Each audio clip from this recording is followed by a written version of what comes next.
చేసి ఇస్తాను ఒక 20 డేస్‌లో అన్నారు. అంటే సరే నేను ఆలోచించి చెప్తా 2 డేస్ తర్వాత మరి హీరో అనుకుంటున్నారు అది ఇది అని. అంటే డైరెక్టర్‌ని వేరే వాళ్ళని కల్పించారు. ఆ డైరెక్టర్స్ కూడా కొత్తోళ్ళు. నేను ఇంతకుముందు కొత్తోళ్ళతో వర్క్ చేసి నాకు ఒక ఇబ్బంది అయితే నేను వద్దులే అని నేను ఆలోచిస్తున్న టైంలో హీరో అంటే ఇంక ముగ్గురు ఆప్షన్స్ ఉండే. ఇద్దరు పెద్దోళ్ళు ఉండే. ఈయన సుధీర్ గారు ఈజ్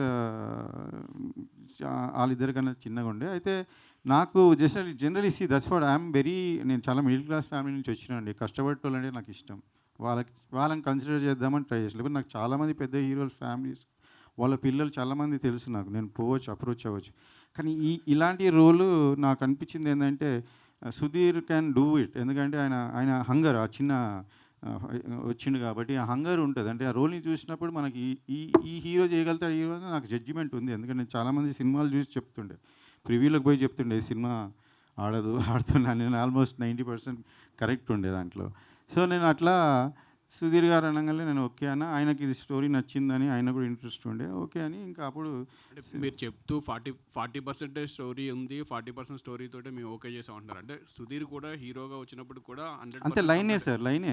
సుధీర్ కూడా ఆ! లైనే ఒప్పుకొని లైనే వచ్చాడు. లైనే ఫుల్ ఫుల్ స్క్రిప్ట్‌తో ఫ్లెడ్జ్ రాలేదు. లేదు. లేదు. ఫుల్ ఫుల్ ఫ్లెడ్జ్ స్క్రిప్ట్‌తో లేదు. కూడా రాలేదు. మీరు అదొక షూటింగ్ ఫుల్ స్కామ్ అయింది సార్ నాతో స్కామ్ అయింది. అదేమైందంటే సుధీర్ యాక్చువల్లీ ఆ ప్రొడ్యూసర్స్‌కి డేట్స్ ఇచ్చాడంట.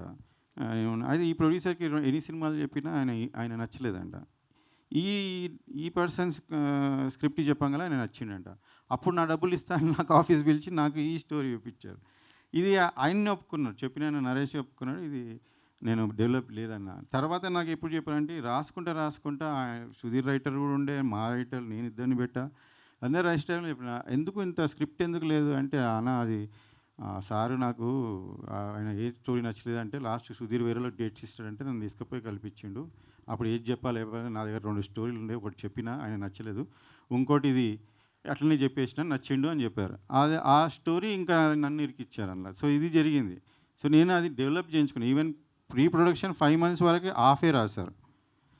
కానీ ఆ సెకండ్ హాఫ్ ఆళ్ళకి వస్తలేదు. సో క్యారెక్టర్స్ ఆర్క్ అవన్నీ మనకు చాలా ఇంపార్టెంట్ కదా! అవి వస్తలేకుండా ఇక డిలే అయితుంది. సుధీర్ గారికి లేట్ అయితుంది. 6 మంత్స్ వెయిట్ చేస్తున్నారు. డైరెక్టర్ ఏమన్నా కండిషన్ అంటే నేను సినిమా ఫినిష్ చేయక చెయ్యొద్దు అని. ఏ సినిమాలు. ఆయననేమో నాకేం చేయట్లేదు సార్ అంటే ఇంక మేము సరే ఫస్ట్ హాఫ్ అయినా గానీ స్టార్ట్ చేసేద్దామని స్టార్ట్ చేసాం.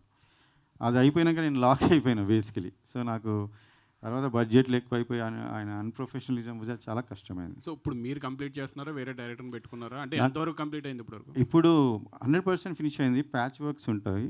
ఓకే. అండ్ నాకు చాలా మంచి టీమ్ దొరికిండ్రు. వాళ్ళు ఐ అంటే థింక్ మీరు ఫస్ట్ టైమ్ డైరెక్టర్ పేరు కూడా లేకుండా పోస్టర్ రిలీజ్ చేశారు కదా! అంటే డైరెక్టర్ పేరు అదే సార్ నేను ఇప్పుడు డైరెక్టర్ అనేది ఇంపార్టెంట్ కాదు సినిమాకి. నాకనిపించింది ఏందంటే ఆయననే లేడు. ఆ స్థాయి ఇచ్చినప్పుడు ఆ స్థాయి పర్సన్ ఎలా బిహేవ్ చేయాలి. ఇప్పుడు we marry a person. You can't doubt your own wife or husband when you enter a relationship. అందరిని అందరిని డౌట్ పెడతామంటే సరే వీడు అందరికి అయ్యే వరకు సినిమాలో మేము డీప్‌లోకి వెళ్ళిపోయాం. తర్వాత తిరిగి వచ్చి చూస్తే ఇక్కడ మిస్టేక్ ఇక్కడే ఉంది. సో అది జరుగుతది సార్ చాలామందికి. సినిమాలు ఆగిపోతాయి బేసికలీ. నేను ఆగకుండా చేశాను. నేను ఏది చేశానో అది హానెస్ట్‌గా సినిమాని బయటపడేసాను. వీళ్ళందరి లైఫ్స్ ఒక 100 మెంబర్స్ అట్‌లీస్ట్ అందులో కొంత వాళ్ళు ఉన్నారు, పాత వాళ్ళు ఉన్నారు. బట్ కొత్త వాళ్ళు basically they deserve to be movie to come up and ఇలానే సినిమాలు ఆగుతా ఉంటే మనము ఎవరో ఒకళ్ళు ధైర్యం చేయకుంటే కాదు. నాకెందుకైతదని నేను అనుకున్నాను. But okay. Maybe I am the first one and new one. So ఆమెకు కూడా చాలామంది ఫోన్‌లు చేశారు ఇండస్ట్రీ నుంచి. అట్టెట్లా నువ్వు ప్రొడ్యూసర్‌కి సపోర్ట్ చేస్తావని. ఆమె actually she stood by me. So నా రెస్పాన్సిబిలిటీ ఇంత పెరిగింది. చాలామంది కొత్తోళ్ళు కొత్త టీమ్‌లో వాళ్ళు నాతో ట్రావెల్ చేస్తున్నారు సెకండ్ మూవీ వేరే మూవీ కోసం. నా బాధ చూడలేక వాళ్ళు నా ముందుకొచ్చి హెల్ప్ చేశారు. నేను స్టోరీని ఆపిన తర్వాత 9 మంత్స్ కూర్చొని మళ్ళీ ఆ సెకండ్ హాఫ్ వాళ్ళు ఫినిష్ చేయండి, వాళ్ళు రాయంది సరిగ్గా రాయంది. నేను కరెక్ట్ చేసుకొని మీరు మీరు బిలీవ్ మీ ఫస్ట్ దానికి everybody who heard it, who saw it they all said ఈ అసలు సినిమా ఆపినందుకు నువ్వు లక్కీ. అండ్ నువ్వు చేసినందుకు చాలా మంచిగా వచ్చింది. So I'm also confident about the output now. Hi, Divya. Acha, you feeling so much of feel. So there is any problem with the hero or how you chosen this? Telugu. This is the first film, na? Yeah, yeah. First. So Ide. what do you like this? Story or a director? So what are the experiences with the hero? So నాకు story చెప్పాలికి director రాలేదు. ఎవరినో తమిళ్ తెరించే ఒక అబ్బాయిని పంపించారు. So నేను story విన్నాను. నాకు story ఇష్టమైంది. సో అండ్ ఇది కామెడీ జాన్రా నేను ట్రై చేయలేదు. నేను చేసిన ఒక 6 ప్రాజెక్ట్స్ అన్నీ కొంచెం సీరియస్గా ఉంటుంది. సో ఇది నాకు కొత్తదిగా ఉంది. ఇది నాకు ట్రై చేయాలి అని నేను థింక్ చేశాను. అదే ఒక్క రీజన్ నేను యాక్సెప్ట్ చేశాను. నాకు సుధీర్ గురించి ఏం తెలీదు. ఆమెకి చెప్పినప్పుడు స్టోరీ ఉండదండి. ఉట్టి ఆమె వీళ్ళకి చెప్పినప్పుడు ఆర్టిస్ట్కి ఏమంటే వాళ్ళ లైనే వాళ్ళ క్యారెక్టరే నా చెప్తారు. క్యారెక్టరైజేషన్ సో అట్లా lot of people will agree. Yeah, అదే జరుగుతుంది. ముందు స్టోరీ అని డెవలప్ చేసి ఫుల్ నరేషన్ ఉండదు. సో అది చెప్పారు. సో సుధీర్ గురించి తెలీదు, ఎవరి గురించి నాకు తెలీదు ఆ టైంలో. నేను స్టోరీ వినినే నేను అది ఓకే చెప్పాను. అది కామెడీ జాన్రా అని మాత్రమే నేను ఓకే చెప్పాను. సో అలానే సెట్కి వచ్చిన నుంచే ఎక్కువ టైం కూర్చోపెడతారు. వాంటెడ్గా బ్రైడల్ లుక్ ఉంటుంది. మార్నింగ్ ఏం చెప్పాలి, శారీ వేయాలి అంటారు. సీన్ మార్నింగే రెడీ అంటారు. ఈవినింగ్ ఒక 5 o'clockకే షార్ట్ పెడతారు. whole day I have to sit in the bridal thing. But that's okay. That's how work happens and it's okay. I am not saying it as a complaint, but it's just like, you know, he could have been little more considerate. Endukante it's I always believe that a movie is not just about the producer, the hero, the heroine or the director. There is more to it. There are enta mante janalu from the technicians, enta people work అది స్టేక్లో పెట్టి మీకు ఏది కంఫర్టో, మీకు ego ఉంటుంది అంటే అది అలా చూసేదే తప్పు అని నేను థింక్ చేశాను. End of the day like you know you can't like put other people's effort at stake. So అది అలా చేయకూడదు. అలా మళ్ళీ వారు ఒక టైం ఒక షార్ట్ జరుగుతుంది. అది ఒక చేసింగ్ సీన్. అది ఫినిష్ చేసి అక్కడ ఒక 30 people ఉన్నారు. జూనియర్ ఆర్టిస్ట్, క్యారెక్టర్ ఆర్టిస్ట్ అందరూ ఉన్నారు. సో డైరెక్టర్ మైక్లే చెప్పారు, ఏంట్రా ఇది, ఈ అమ్మాయిని ఎంత అందంగా ట్రై చేస్తే ముడింజిలా, ఎందుకంటే ఈ అమ్మాయి అందంగా లేదు అని పబ్లిక్గా చెప్పారు. సో అది వాళ్ళు ఒపీనియన్. ఓకే, వాళ్ళకు నేను అందంగా లేదు, అది నా ప్రాబ్లం కాదు. బట్ అది ఒక పబ్లిక్గా చెప్పినప్పుడు నాకు ఎలా కాన్ఫిడెన్స్ వస్తుంది. నెక్స్ట్ షాట్ నేను వెళ్ళి నా కెమెరా చూసేటప్పుడు ఒక వాళ్ళ అందరూ ఉన్నారు. వాళ్ళకు ఒక 8 అసిస్టెంట్స్ ఉన్నారు కదా. సో 8 అసిస్టెంట్స్ ఉంటారు ఆ డైరెక్టర్కి. అందరూ కూర్చి ఏమో నవ్వినే ఉంటారు. సో యాజ్ అన్ యాక్టర్ నాకు ఫస్ట్ నేను కాన్ఫిడెన్స్గా చూడాలి. దానికి డైరెక్టర్ ఇంపార్టెన్స్. నాకు బ్యాచులర్ చేసేటప్పుడు నేను మేకప్ లేదు, హెయిర్ చేయలేదు, ఏం లేదు. అది డైరింగ్గా నేను అది చేశాను. ఎందుకంటే అది నాకు ఫస్ట్ మూవీ.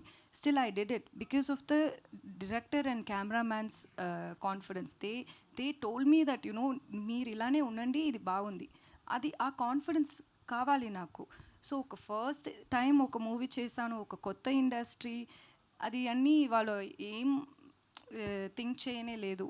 ఇలానే మళ్ళీ చేసినా అదే నేను అడ్జస్ట్ చేశాను. నేను ఓకే, ఒక్కొక్క డైరెక్టర్కి ఒక్కొక్క స్టైల్ ఉంది. ఓకే, అది నేను ప్రాబ్లం చెప్పలేదు. బట్ అది ఒక సోషల్ మీడియాలో చెప్పినది నాకు కోపం వచ్చింది. అది అలా అయింది అంతే. చంద్రశేఖర్ గారు, సో అంటే ఒక 2 film ఓల్డ్ ప్రొడ్యూసర్గా మీరు 10 and 10 మూవీస్ తీసిన ప్రొడ్యూసర్గా, అంటే అంత బ్లంట్గా ఇద్దరు కొత్త టెక్నాలజీ అని చెప్తున్నారు కదా, like it's more like a bluffing Sudheer dubbing అనేది. So being a producer, that 2 film old producer, అది ఆ బ్లఫింగ్ అనేది ప్రస్తుతం పనిచేయచ్చేమో, బట్ జనాలకు వెళ్ళినప్పుడు లేదంటే ట్రేడ్కి వెళ్ళినప్పుడు ఎంతవరకు వర్కౌట్ అవుతుంది మీకు? బ్లఫింగ్ అనుకుంటున్నారు, నాకు అర్థమవుతలేదు. క్లియర్గా పెట్టాలని అనుకున్నది మేము సినిమాలో పెడదాం అనుకున్నాం. ఇప్పుడు నేను మీకు నిజం చెప్తే హీరో ఫ్యాన్స్ బాధపడతారు, అర్థమైందా? సో నేను ఇప్పుడు టీజర్ చేస్తున్నాను. I'm still requesting him to come. నేను ఇప్పుడు ఆయన వాయిస్ పెడితే మీకు నచ్చుతుందా? సుధీర్ గారిని వాయిస్ పెట్టకుండా రిలీజ్ చేస్తే నచ్చుతుందా పోనీ ఎవరికైనా? So I'm trying to manage here. I'm trying to see that nobody is hurt, nobody is losing. అందరిది లైఫ్స్ ఉన్నాయి స్టేక్స్ మీద. సో నేను కొంచెం పర్లేదు, మీరు అబద్ధం ఆడితే అనుకోండి, but I will introduce that person who has done lot of actors క్యారెక్టర్స్కి మేము మళ్ళీ పిలిచి డబ్బింగ్ చేయకుండా ఆయన చేశాడు. అది ఆయనతోనే మీకు కల్పించి మీ పేరేందో చెప్పండి, remember and I definitely introduce. అదే అంటున్నాం, ఇండస్ట్రీలోనే ఫస్ట్ టైం ఆయన చేసేది. ఆయన పెద్ద ఇప్పుడు డిస్నీ హైర్ చేస్తుంది, ఇంతకుముందు Hotstar. So he's doing something which can be managed and clean it and put it. He stole and మాకు అంతవరకు వచ్చింది ఫైన్గా. సో అది నేను ఉన్నట్టునే పెట్టాను. ఇందులో నేను సుధీర్ గారిది కాకుండా వేరే వాయిస్ పెడితే అది కరెక్టా? So I didn't do that and we're waiting for him. If he comes it's fine, otherwise జనాలకు నేను హానెస్ట్గా చెప్తాను, ఇదే ఉంది, ఇది పెట్టాను చూడండి అంతే. దట్స్ ఓకే అండి. ఇంకా ఇంతవరకు స్టెప్ వేసాము, ఇంకో స్టెప్ వేస్తాను. నాకు I like your question but I'm coming out. Yeah Nitin Prasanna. Hi. So మీరు one of the actors who are underutilised in the industry అని చెప్పేసి అనుకుంటాం ప్రతిసారి కూడా, because the way you act in the films are the way you possess the character. But have you gotten a proper character till date that will prove your mettle? In this film? Not in this film but anything out. అంటే like from the audience point of view అలా అనిపిస్తుందండి, like I'm still underutilised actor అని. But that's I don't think that is right. I'm still learning. So I think I should get I get better characters in future అని నాకు confidence ఉంది. So అవును, ఈ మూవీలో అయితే I've got a very solid role, very solid role నాకు. Yeah so నిన్న డబ్బింగ్లో కూడా I was trying to dub for myself and డబ్బింగ్లో చూసి ఐ వాజ్ షాక్. ఓకే పర్లేదు నేను బాగానే చేస్తున్నాను అనిపించింది, క్యారెక్టర్ కూడా బాగా వచ్చిందని అనిపించింది. చంద్రశేఖర్ గారు, సో చంద్రశేఖర్ గారు అంటే డైరెక్టర్ గురించి ఎంత టాపిక్స్ ఇవన్నీ జరుగుతున్నప్పటికీ మీరు యాజ్ ఎ ప్రొడ్యూసర్గా ఒక హీరోతో మీ రిలేషన్ ఎలా ఉంది? అంటే ఇప్పుడు సుధీర్ గారి ఫ్యాన్స్ ఆన్లైన్లో సోషల్ మీడియాలో చాలామంది ఉంటారు. సో వాళ్ళు కూడా మొన్న ఒక పోస్ట్ ఏదో కూడా పెట్టినట్టున్నారు, అన్లెస్ అంటిల్ హీరో చెప్పేంత వరకు మనం కూడా ఏం ప్రమోషన్స్ చేయొద్దు అని. అది కరెక్టే అండి. నేను చాలా బాధపడుతున్నాను యాక్చువల్లీ, చాలా బాధ అని I feel for fans. Because ఈ ఫ్యాన్స్ చాలా వాళ్ళకి హీరోనన్నా బయటకు వచ్చి చెప్పాలా, నేనైనా బయటకు వచ్చి చెప్పాలా, నాకు చాలా నుంచి ఉంది. బట్ మాకు ఆయనకి ఏం ప్రాబ్లం లేదు, హీరో సుధీర్కి మాకు. ఆయన కూడా ఛాంబర్ వాళ్ళు పిలిస్తే అడిగితే ఈ విషయంలో మేము కొంతమందిని తీసామనే విషయంలో ఆయనని అడిగితే లేదు సార్ చంద్రశేఖర్ గారితో నాకు ఏం ప్రాబ్లం లేదు, ఎక్కువ పెట్టి తీస్తున్నాడు సినిమా. నాకు మరి అట్లీస్ట్ ఆన్లైన్లో ఉన్న ప్రమోట్ చేయాలి కదా, అట్లీస్ట్ రావాలి కదా ఒక ఈవెంట్ కన్నా. మీరేమైనా మాట్లాడేమైనా జరిగింది? నేను అదే చెప్తున్నా, ఈరోజు నేను ఫ్యాన్స్కైనా నేను సారీ చెప్తున్నా. వాళ్ళు చాలా రోజు నుంచి వెయిట్ చేస్తారు, ఆయన్నే రిప్లై ఇవ్వాలా. కాకపోతే ఐ థింక్ వెయిట్ చేయండి, everything is going to work out. ఎందుకంటే ఛాంబర్లో ఉంది పిటిషన్. ప్లస్ ఇంకోటి మీకు నేనేం దాచుకోవట్లేదు. ఈరోజు ప్రెస్ వస్తుంటే నేను మాట్లాడతాను, నేను చెప్తున్నా. Because what is fact, I don't want, I have nothing to hide, చెప్పేస్తున్నా. ఆయన ఇంతకుముందు కూడా మీరు ఇప్పుడు నన్ను అడిగినట్టు ఆయన అడిగే సందర్భాలు మీకు కూడా దొరికిండొచ్చు. ఆయన 2-3 జాగాలు కానీ చాలా జాగాలు మీరు అడుగుతుండో లేదో తెలియదు, ఆయన చెప్తుండో లేదో నాకు తెలియదు. బట్ మీరు ఇదే ఆయనను అడిగిన ఉంటే maybe he would have told అనుకుంటున్నా. బట్ ఐ డోంట్ నో, మీరు అలా ఆయనను అడగకుండా నన్ను అడగడం ఇది కరెక్ట్ కాదు. బట్ నేను చెప్తున్నా ధైర్యంగా, నేనేమి I'm not even 1% dishonest in this regard. ఆయన వర్క్ చేయాలనే చెప్తున్నాను. ఇంతకుముందు చిన్న ఇష్యూస్లో కూడా వరి అవుతుంటే సినిమా నడుస్తున్నప్పుడు నేను ఎప్పుడు ఆయనకు ఒకటే చెప్తుండే, ఎవరి మీద నేను కంప్లైంట్ చేయలేదు. నేను 2 సినిమాలు ప్రొడ్యూస్ చేసే ఎక్స్పీరియన్స్ ఉంది. కాకపోతే 30 years నేను సినిమా వాళ్ళతో తిరిగాను. నేను అందులో హీరోస్ అనేది నాకు చాలామందితో చాలా బాగా రిలేషన్స్ ఉంది. ఈరోజు నేను వాళ్ళ ఫ్యాన్స్ కూడా చెప్తున్నా, ఒక హీరో రాకుంటే మీరు బాధపడద్దు, నేను మిమ్మల్ని ఎంతమంది అంత హీరోలు తీసుకొస్తా నాకు ఇంకా నెక్స్ట్ ఈవెంట్స్ అవసరం ఉంటే. ఎందుకంటే అంత రిలేషన్ ఉంది ఆయనకి. ఈ జస్ట్ ఏమంటారు మనం I forgot the exact content. ఆయనతో ఏమైనా మాట్లాడే అదే చెప్తున్నా. అయితే ఆయనతో రిలేషన్ మాకు ఎప్పుడు ఏం ప్రాబ్లం. ఆయన వరి అవుతున్నా నేను పోయి ఒకటే చెప్పేది నా ఎక్స్పీరియన్స్ హీరోస్తో. ఏం చెప్తున్నా ఈ సినిమాలో జరిగేటి అన్నీ జరుగుతుంటే సుధీర్ గారు, మీరు వరి ఎక్కువ ఇది చేయదు, మీరు హీరో